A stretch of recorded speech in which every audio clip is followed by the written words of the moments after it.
And right now it's 8:15. Good morning. So glad you're tuned in with us and hooked up with us this morning because we've got an interesting story. Always something interesting when Triston's in town. Good morning, Triston. Good morning, Enola. How are you? I'm great, and thank you for coming in. Tell us who you are and what you do. Well, I am Triston Pullen. I was born and raised in Hopkins County, and well, I think what I'm known for most here is the theater that I do, that I've done from a young age, from Main Street Theater to the high school, and then I went off and got 2 college degrees in it, and now I'm back home. About age 9, we first saw you. 7. Age 7, yes ma'am. That was the first time I ever got on a stage, and now I graduated from graduate school with my Master's of Fine Arts in May in directing for stage. So, I'm so proud of you. Well, thank you. I know lots of people are. We've watched you through all your stages of life here. And we were talking earlier about your next step. You are hoping to teach. Yes, I'm hoping to teach college. I found that teaching is my passion, but I love a higher education level in the college setting because you can touch on all subjects. And specifically, as I was telling you, I recently got into non-Western cultures and how they performed and how it's been linked to religion from the beginning of man. So it's become very interesting, and I'm excited where it goes. What are some examples of non-Western culture? So anything like Islamic civilizations or African civilizations, Indonesian. I specifically, for about a year and a half, have been looking at the Abrahamic religion, so Judaism, Islam, and Christianity, and how each of them have shaped the performing arts and the rituals we do within religion that are very performative and theatrical, and how they create storytelling to connect us to a higher being and as a community. That is really fascinating. Yeah. And it all born from my growing up Southern Baptist. So like being around religion and like those church plays on Sunday and how communion feeds into, a higher spirituality and how it all connects us to something higher than ourselves. Of course it does. So, yeah. Somewhere I was reading the difference between entertainment and art. Entertainment entertains us. Art shapes us. Yeah. And that's what I kind of think. I think that the difference between art and entertainment is something we go to get a laugh or to take a moment pause from our lives to escape. But art is really something that is spiritual, and it can change you, shape you, transform you. And it can really be a social practice. It can teach you about everything from politics to religion to cultural outlooks to aesthetics in life. Well, I see that you have much to share with those future students that you're going to. I hope so. I have very good teachers like Ms. Doyle at the high school and many college professors who's kind of mentored me along the way. So, you've got a play up your sleeve, and so I know you do. Before we talk about that, though, I want to say that your plays are always entertaining as well as artful. I try to borderline it between art and try to push the envelope. As I said, I think art, I don't say I'm creating a play. I say I'm creating art because I want it to shape people. I don't want it to be something that an audience just comes in, sees, and sits passively to view it. I want it to be something that's active and that stays in their brain when they walk away, in their mind, to sit with them. And that's no different than what we're doing right now. So, yes. You are going to present Cat on a Hot Tin Roof. Yes, ma'am. That very classic play that was a movie with Elizabeth Taylor and Paul Newman. See, that was part of my childhood. There I was watching. I guess I probably didn't see it when it came out in 59? The play came out in 55, so I think it probably 59, yeah. Well, I was hardly. I don't think I would have gone to the movie theater. But somehow I saw Elizabeth Taylor in her slip, and it looked like my mother's slip and the way she wore her hair. And so anyway, it was emblazoned in my memory. Yes. Beautiful. It's a beautiful film, and the play is, it has its very comedic moments and it has its very dark moments, but it just shows the gambit of what life is when we have a habit of lying and trying to catch that lie for the rest of our lives. Well, I won't say that everyone who might be hearing us has seen Cat on a Hot Tin Roof, whether on the movie or in a dramatic presentation. So, fill us in on the story. So, Cat on a Hot Tin Roof is about a prominent, wealthy Southern family on the Delta. And the father owns 25,000 acres of the richest land. And he has more money than he knows what to do with. But the one thing you can't do when you have money is run from death. And they believe he may have cancer. And they get a report that everything's good and clear, but actually he still has it. And there's this notion in the play of mendacity, so liars and lying. It's a word usually associated with politicians, but they're using it in the domestic environment. And it's really asking us to examine what we lie about, what are falsehoods. Like, are you trying to cheat death by just not acknowledging it? There are three main characters: Big Daddy, Maggie, and Brick. And Maggie is married to Brick, and she's lying about the state of their marriage. Mm-hmm. She thinks she can save it.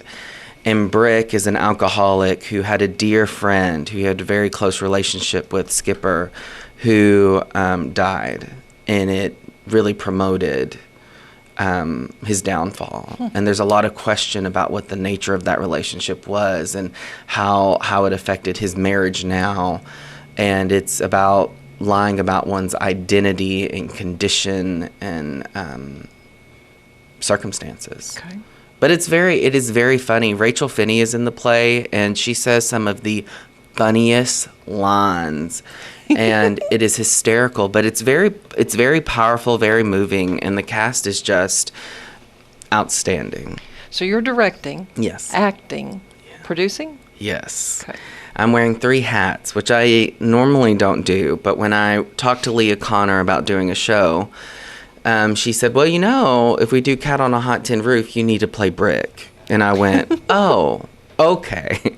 So it's very hard. Orson Welles famously would direct, produce, and act in his own shows. Okay. And it is very hard having to wear all those different hats while trying to tell people what to do on stage, and then you're trying to memorize your own lines and get it done.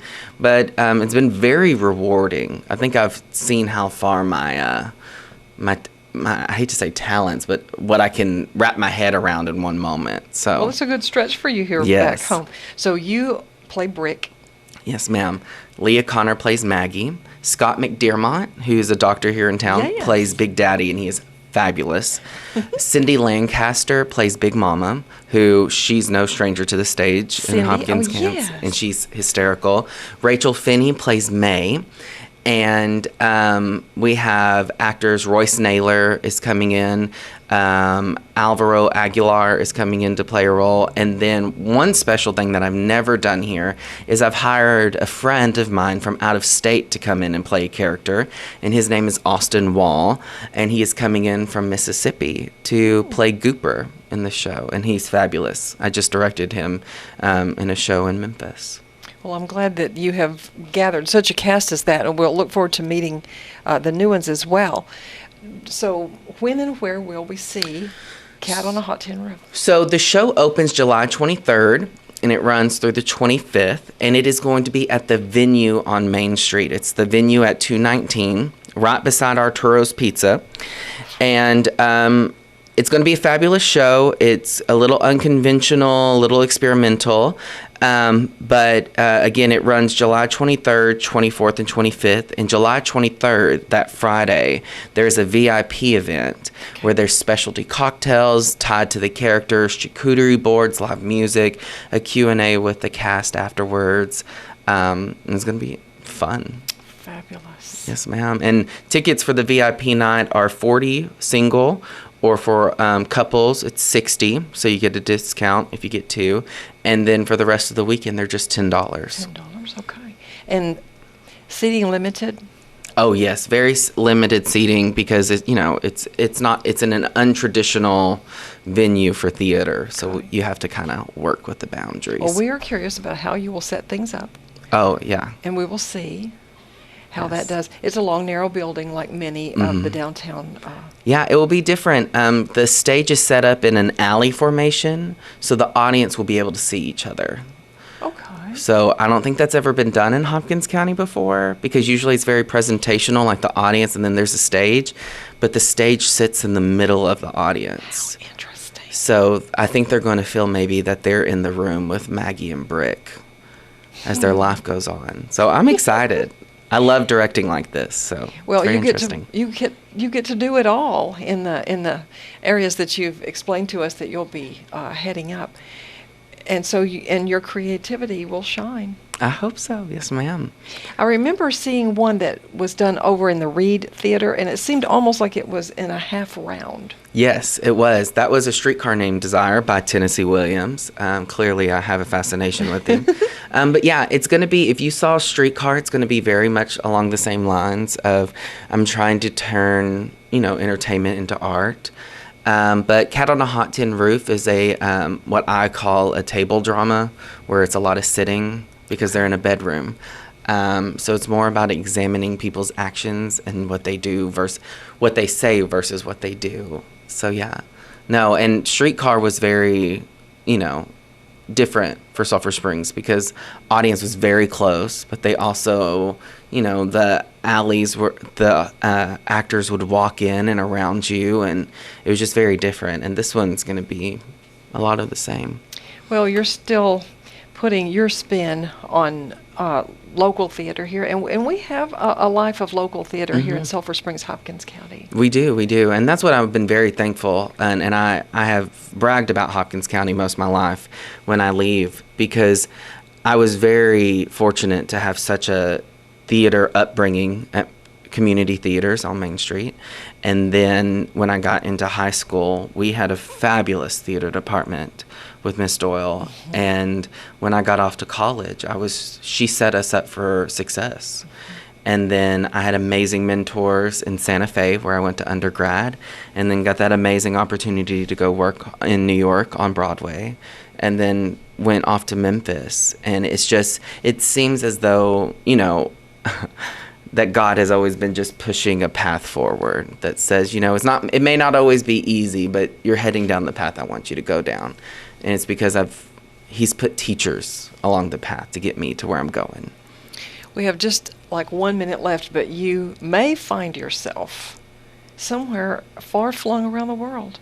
Oh, I hope so. I'm currently applying for jobs on all the corners of the earth. One is in Abu Dhabi, teaching at NYU. And I'm thinking about applying for a Fulbright, where literally the State Department can send you somewhere of your picking, but anywhere in the world to go teach and research the performing arts as like a cultural diplomat. So I'm young, and I'm young and free, and just going to take the world as my oyster. Well, I hope that you do exactly that. Yes, if my grandmother allows it, because she's not ready for me to leave Hopkins County. I know she has, I won't say strings on you, but a good influence over you. Oh, yeah. If she has her way, I'll stay in her pocket. So, yes, ma'am. Thank you, Triston, for taking time out for us this morning. Well, thank you for having me. And we will look so forward to your presentation of Cat on a Hot Tin Roof downtown at the venue at 219. July 23rd and 24th and 25th. Okay, 3 performances only. Yes, ma'am. Thank you, Triston Pullen. Thank you for having me. We will see you on stage.